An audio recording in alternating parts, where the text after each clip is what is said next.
အားလုံးမင်္ဂလာပါခင်ဗျာ Access Creator YouTube Channel Facebook Page နဲ့ TikTok Account ကနေပြန်လည်ကြိုဆိုလိုက်ပါတယ်ကျွန်တော်ဒီနေ့ဒီဗီဒီယိုမှာမိတ်ဆွေတွေကိုမျှဝေပေးသွားမှာကတော့ကိုယ့်ရဲ့ Facebook Account ကိုတခြားသူတွေဝင်သုံးနေတာကိုစစ်ကြည့်လို့ရမယ့်နည်းလမ်းလေးနဲ့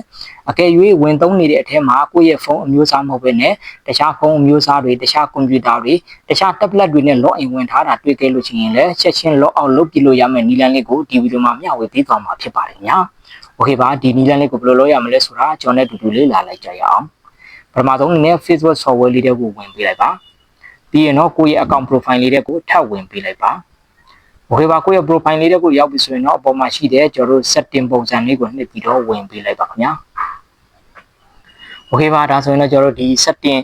privacy တွေကိုရောက်သွားမယ်ပေါ့နော်အကယ်၍မိတ်ဆွေတို့ရဲ့ဖုန်းထဲမှာဒီလိုမျိုးမကြည့်ဘူးဆိုရင်တော့ကျွန်တော် screen လေးကိုအပေါ်ကိုဆွဲတင်ပြီးတော့ဒီမှာရှိတဲ့ setting and privacy လေးတွေကိုထပ်ဝင်ပြီးတော့ setting လေးတွေကိုထပ်ဝင်ပေးလိုက်ရင်လည်းကျွန်တော်တို့အခုနနီးလေးတိုင်းပဲကျွန်တော် setting and privacy လေးတွေကိုရောက်ရှိမှာပဲဖြစ်ပါတယ်ပြီးရင်တော့ဒီအပေါ်မှာရှိတဲ့ CMO in account center ဆိုတဲ့အပြာရောင်စာတန်းလေးကိုနှိပ်ပြီးတော့ထပ်ဝင်ပေးလိုက်ပါ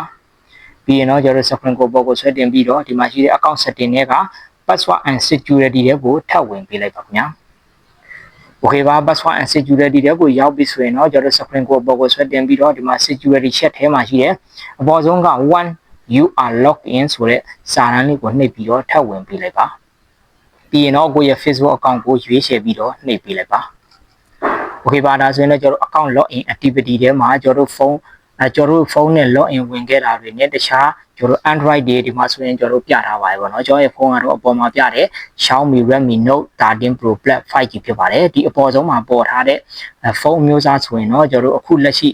login ဝင်ထားတဲ့ဖုန်းမျိုးစားပေါ့နော်ဒီပြီးရင်တော့ဒီအောက်မှာ login on other device ဆိုတဲ့ကျွန်တော်အောက်ထဲမှာတော့ကျွန်တော်တခြား device တွေနဲ့ login ဝင်ထားတာတွေကိုကျွန်တော်ကြည့်လို့ရမှာပဲဖြစ်ပါတယ်ကျွန်တော်ဒီအပေါ်ဆုံးမှာဆိုရင်တော့ကျွန်တော် Xiaomi Redmi Note 13 Pro Plus 5G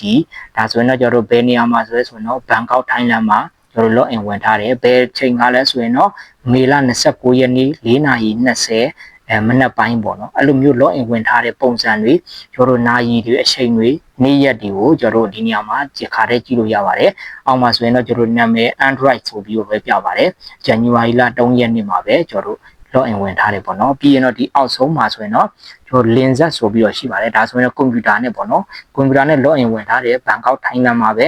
ဇူလိုင်လ6ရက်နေ့မှာဝင်ထားတယ်အကယ်၍ကျွန်တော်တို့အနေနဲ့ဒီထဲမှာပြထားတဲ့ဖုန်းတွေထဲမှာကျွန်တော်တို့ကိုယ့်ရဲ့ဖုန်းမဟုတ်ရင်ပေါ့နော်တခြား Oppo တို့ Vivo တို့ဖြစ်နေတယ်ဆိုရင်တော့ဒါကျွန်တော်တို့ရဲ့ဖုန်းမဟုတ်ဘူးဆိုရင်တော့ကျွန်တော်တို့ log out လုပ်ပြရမှာဖြစ်ပါတယ်ဘယ်လိုမျိုး log out လုပ်ရမလဲဆိုရင်တော့ဒီအောက်မှာရှိတဲ့အနီရောင်စာတန်းလေးနဲ့ select device to log out ဆိုတာကိုနှိပ်ပေးလိုက်ပါပြီးရင်တော့ကို log out လုပ်ရှင်နဲ့ကျွန်တော်တို့device ကိုရွေးပေးရမယ်ပေါ့နော်ကျွန်တော်ဒီအောက်မှာ computer ကိုနှိပ်ပြီးတော့ကျွန်တော် log out လုပ်ပြပါမယ်ပြီးရင်တော့ဒီအောက်မှာရှိတဲ့အပြာရောင်စာတန်း log out ကိုနှိပ်ပါပြီးရင်တော့ဒီမှာရှိတဲ့အပြာရောင်စာတန်း log out ကိုပဲဆက်နှိပ်ပေးလိုက်ပါပြီးရင်တော့ကျွန်တော်ခဏလေးစောင့်ပေးလိုက်ပါဒါဆိုရင်တော့ဒီမှာစာတန်းလေးပေါ်လာပြီပေါ့နော် you have been successfully log out ဆိုပြီးတော့ကျွန်တော်ခုန log in ဝင်ခဲ့တဲ့ကွန်ပျူတာလေးကိုကျွန်တော်ဖြတ်လိုက်ပြီပေါ့နော်ဆိုတော့ကကျွန်တော်ကိုယ့်ရဲ့ကွန်ပျူတာထဲမှာ log in ဝင်ထားတယ်ဆိုရင်တော့ကျွန်တော်ကိုယ့်ရဲ့ Facebook account ကိုထပ်ပြီးတော့ log in ဝင်ရမှာဖြစ်ပါတယ်။ဘာကြောင့်လဲဆိုတော့ကျွန်တော်ဒီ device ထဲကနေပြီးတော့ကျွန်တော် log out လုပ်ဖြစ်လိုက်တဲ့အတွက်ပေါ့နော်။ကိုယ့်ရဲ့ account ကိုယ့်ရဲ့ဖုန်းအမျိုးအစားဟုတ်တယ်ကိုယ့်ရဲ့ tablet တွေကိုယ့်ရဲ့ကွန်ပျူတာတွေမှာ log in ဝင်ထားခဲ့တယ်ဆိုရင်တော့ကျွန်တော် log out လုပ်ဆရာမလိုဘူးပေါ့နော်။အကယ်၍ကိုယ့်ရဲ့ဖုန်းအမျိုးအစားတွေမဟုတ်ဘူးတခြား tablet တွေတခြားကွန်ပျူတာတွေဖြစ်နေမယ်ဆိုရင်တော့ကျွန်တော်အနေနဲ့ log out လုပ်ပြရမှာဖြစ်ပါတယ်။ဒါမှဒါကျွန်တော်ရဲ့ Facebook account လေးကကျွန်တော်လုံခြုံမှုရှိနဲ့ကိုယ့်အနေနဲ့ Facebook ကို